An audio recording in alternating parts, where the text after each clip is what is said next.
प्रिय सिंह राशि बंधु नमस्कार। मु पुष्पिता आपण मानकर ज्योतिष बंधु नेकी आसीछि 2026 रो नूतन वार्ता वार्षिक राशिफल। आगरु तो आपण बहुत सारा वीडियो देखि सारिथिबे, किए कोन कहउछंती जानिथिबे, किंतु मो मुहरु सुनिबे ग्रह गोचरर सठिक विचार और फलाफल, जहा कि आपण माने पॉजिटिव माइंडसेट नै देखिबे फास्ट रु लास्ट जाय। प्रथमे मोर नमस्कार सूर्य ग्रहंकु, जे कि आपणक राशिर अधिपति। खास ए सूर्य मंत्र सिंह राशि पाई ओम खगाय नमः एई मंत्र को डेली 12 थर पढ़िकी दिन स्टार्ट करंतु, कारण एई वर्ष 2026 सूर्यंक वर्ष। सिंह राशि पाई किछि नुआ चमत्कारी वार्ता नै सूर्य देव आसुछंती। निश्चित आपण लास्ट वर्ष मे मास ठारू दीर्घ 8 मास हैला निराशा घेରରେ थिबे। जहा भी हासिल करिवा को चेष्टा करिथिबे निश्चित फेल्योर हेइथिबे। आपण निजे मने पकातु कोन कोन सब बाधा विघ्नर सामना करिसेंती। मु तो ज्योतिष हिसाब रे गणना करी जानुची जे कष्ट हेइथिबो निश्चय, किंतु केते मात्रा रे कष्ट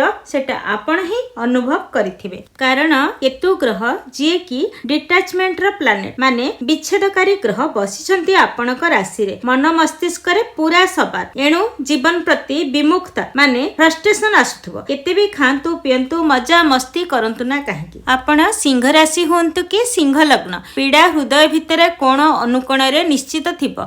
आ जो सिंह राशि व्यक्ति जन्म कुंडली रे राहु केतु बेसी खराब जगह रे बसिथिबे, आ जार केतु दशा महादशा चलीथिबो, दाम्पत्य जीवन रे भी बहुत जटिलता आसीबो। राहु भी 7 घरे देखंतु ए चार्ट रे 7 घरे रही कि राहु आपनकर सब काम बिगाडुथिबे। लव करूथिबे जदी सेठी ब्रेकअप, आ विवाहित जदी डिवोर्स पर्यंत कथा जाइथिबो। बिजनेस वाला भी बेसी क्षति रे पड़िथिबे। व्यवसाय दिन को दिन डाउन जाउथबो। ठकामीर शिकार भी होउथिबे। जी आगरु विश्वसनीय थिला हुए तो से हठात को धोखा भी देइथिबो। संतान जहार अछि हुए तो छुआर स्वास्थ्य और शिक्षा रे बाधा आसीथिबो। आउ संतान कथा भी मानु नथिबो। मो कहिबा meaning partnership, friendship, married life, love life सबो मैटर रे आपण हाय हाय करूथिबे। एबे मोर कर्तव्य मु केवल आपण मानकु धैर्य और साहस रो सांत्वना देई पारिबी। एई वर्ष लास्ट डिसेंबर जाय राहु केतु एई पोजीशन रे ही रहिबे। आपण मानकु सूर्य ग्रहंक उपरे भरोसा रखियाकु पड़िबो। सूर्यंक वर्ष 2026 किछि ना किछि न्याय तो देबे। जेमिति आमे कोनोसी केस चक्कर सुप्रीम कोर्ट पर्यंत जीवा, से तो उच्चतम न्यायालय ना, एणु विश्वास तो बने रखिया को पड़िबो। न्यायाधीश जरूर न्याय देबे, कारण सूर्य आपणकर ग्रह अधिपति। आपण ए राशिफल देखि निज ग्रह दशा जदि जानिले विपद को आगो को सतर्क रहिबे जेते संभव सेते। जदि राहु केतु दशा महादशा रे गति करूछंती सुख आसीबो, करोड़पति बनिबे, टंकारे खेलिबे, ए सबु मिछ गप बुझिले। सत एटा जोटा मु एबे कहिली, कारण को भी गोटे ग्रह ना करोड़पति बनै पारिबो ना भिखारी बनै पारिबो, ना राहु एका किछि करे ना आउ को ग्रह। सब ग्रह मिसी के टीम वर्क करंती। 9टा जाक ग्रह टाइम टू टाइम जो गति बा चलन हुंती, जहाको आमे गोचर फल कहू, मिसी के डिसाइड करंती। तेबे तो 12टा राशि अलग अलग फल पांती ना। सब सत लुचिकी रहिछि आपण मानक जन्म कुंडली रे। पूर्व निर्धारित प्री डिसाइडेड डेस्टिनी आम भाग्य आम कुंडली रे। एणु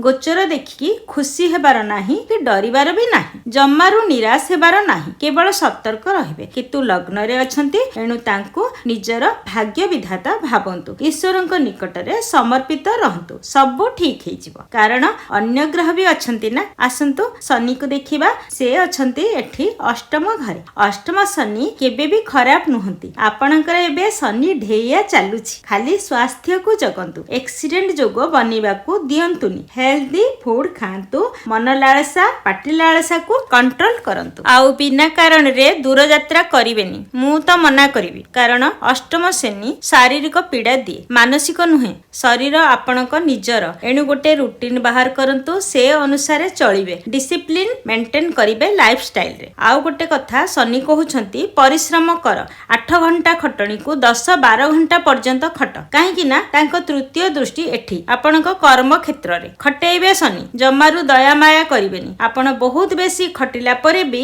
रिवार्ड मिलिबनी। मने रखंतु, खाली करि चलिबे, धैर्य बनै रखि चलिबे। जेबे ढेया समाप्त हेबो, आपण निजको एमिति तयारी करि नैथिबे जे पूरा 24 कैरेट सुना हेकी बाहरिबे। एबे सिना कष्ट हब किंतु कष्टर मूल्य केते सुखकर जे आपण बिलीव भी करि परिबेनी। मु निज अभिज्ञतारु भी कहूची। एणु शनि राहु केतु को छाड़ंतु आसंतु एबे गुरु ग्रह को देखिबा। मिथुन रे अछंती आपणक एकादश घरे एटा बहुत शुभ घर और लाभर घर। बृहस्पति देव एठी बसी जहा जेमिति करिवा कथा करिवे। से जणे मात्र ग्रह जे कि कंट्रोल करिवे सब परिस्थिति को। केतुंक दृष्टि एठी ए घरे, गुरुंक सप्तम दृष्टि भी ए घरे। केतु जहा पीड़ा देबे गुरु काटिबे। आउ गोटे दृष्टि नवम राहु उपरे, राहु जहा पेंच खेलिबे ताकू भी काटिबे गुरु।